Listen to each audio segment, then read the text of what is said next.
Hey, good evening, everybody. Welcome to my kitchen. Subscribe to my YouTube channel at Cook Keto with Melissa. Today, I have a sweet tooth, so I am going to make a keto dessert. It's going to be keto toffee bars. Yum. So follow me as I create this recipe. So let me start off by telling you what ingredients you're going to need.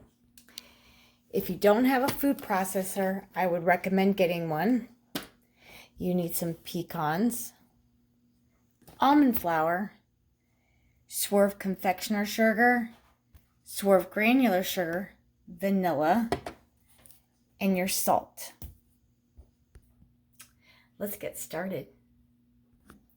So if you love desserts like I do, but you want to keep it low carb or keto, then you want to try this pecan keto toffee bar. It's easy to make and it's very quick. So let's get started with our food processor and loading up the ingredients. So the first thing you want to do is add 1 1/4 cup of almond flour, and you want to put it in your food processor. This is making the shortbread crust. Now, when you're using almond flour for this recipe, you want to make sure it's super fine almond flour. And I just find mine at my local Walmart.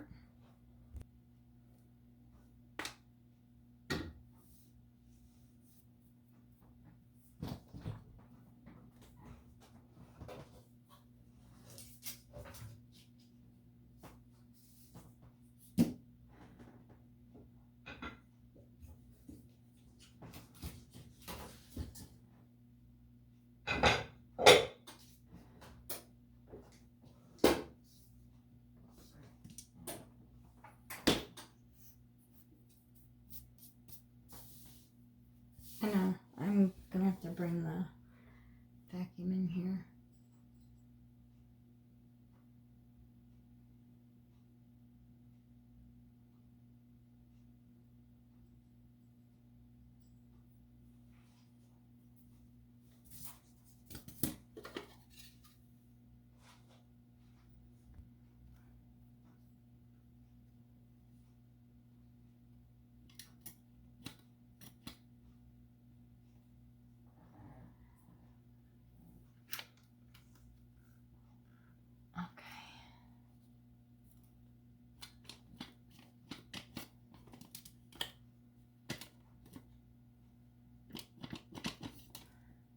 Okay, is it turned on? Why isn't it working?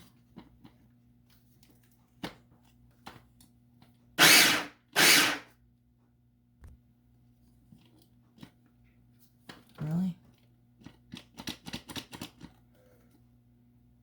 Well, if I can get it to work.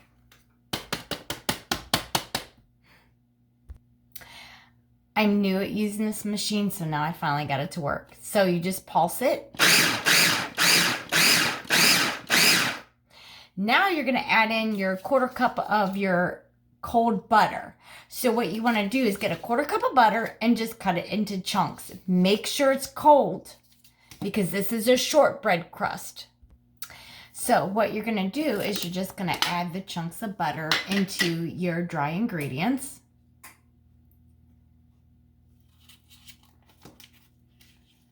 And just spread it around. Make sure it is cold butter because this is a shortbread and it needs cold butter. I'm gonna clean my hands.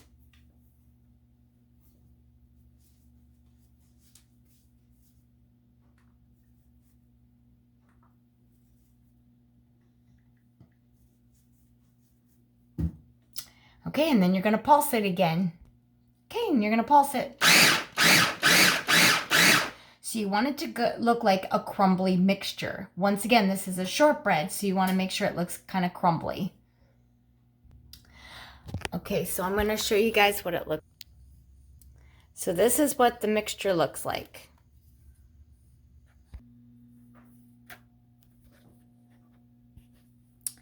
Okay, so what you want to take the dough and you want to press it in the 8x8 baking pan. Make sure you line it with your parchment paper because you don't want it to stick. I have my oven and it's ready at 325 degrees. So press the dough in the bottom of your 8x8 baking pan. Then you're going to bake it for about 12 to 15 minutes. Now my oven's probably going to take the 15 minutes. So you just want it lightly golden brown. Once it's done, then you're going to take this out of the oven and you're going to let it set aside on a cooling rack to cool while you make your topping. So let's get this pressed in the bottom and I'll show you what it looks like. Okay, so make sure the dough is evenly pressed up to the edges, and let me show you what it looks like. Okay, so now we're going to get it in the oven and we're going to bake it for, my oven will probably take about 15 minutes, but it's between 12 and 15 minutes. So it depends upon your oven. I have a newer Frigidaire, but mine will take about 15 minutes. So what you're looking for is a lightly golden brown. Okay, so I just took the shortbread crust out of the oven and this is what it should look like. Just to a lightly golden brown. You can see that it's pulling away from the edges and it's lightly golden brown on the edges. You don't want to overcook it because after you add your topping, you're going to put it back in the oven for another 15 to 20 minutes. So you want this to cool. So while this is sitting out and cooling, that's when you want to get started with the topping. So on a medium heat, you want to have 1 stick of butter. And then you want 3/4 cups of swerve granular sugar. So what you're going to do is you're going to have that cook and melt until the sugar dissolves. And then you're going to let it come to a boil until it gets to an amber color. So once you get the sugar to completely dissolve with the butter, you want to bring it to a boil for about 5 to 7 minutes. Once it gets to that amber color, you're going to take it off of the burner. And then you're going to add your, you're going to add a 1/2 teaspoon of vanilla and a pinch of salt, and then you're going to stir that in. Okay, so let's get started. So I have my 1 stick of butter and my 3/4 cups of granular swerve sweetener. It's granular. Make sure it is granular on this one with the 1 stick of butter, and you're going to get the butter melted into the sugar, and you're going to keep stirring it until it dissolves the sugar. Okay guys, so you just want to keep stirring it until you get the butter melted and the granular sugar completely dissolved. And then this is what it looks like. So at this point it is dissolved and you want to bring it to a boil, and you do not want to stir it as you bring it to a boil, and you want it to come to a boil to about 5 to 7 minutes before taking it off the burner. So you're looking for an amber color. So you're looking for that amber color, so it's getting there. So your stove may vary. I have a fast cooking stovetop, so mine will not take the 5 to 7 minutes. Okay guys, it's becoming that amber color, so in about just a minute I'll be taking it off. I'll add my 1/2 teaspoon of vanilla when you take it off the burner, and then a pinch of salt. Okay guys, so it got the amber color, and I added my 1/2 teaspoon of vanilla, and I added a pinch of salt. So what you want to do next is take 2.5 cups of your pecan, and you want to dump it over the shortbread mixture.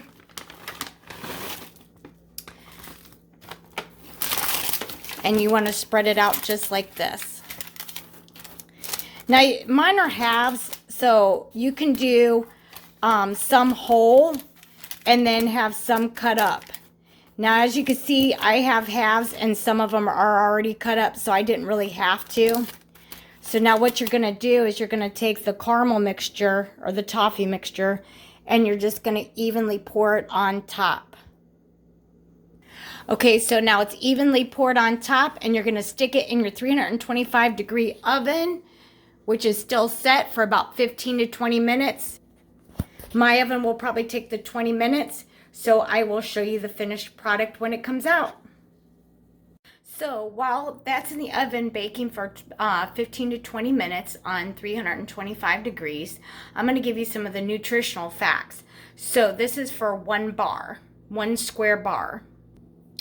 So remember, the rule in the keto world is even though it says 4.3 carbs, there is 2.6 fiber. So in the keto world, whenever you're doing the net carbs, you take the fiber and you minus the net carbs.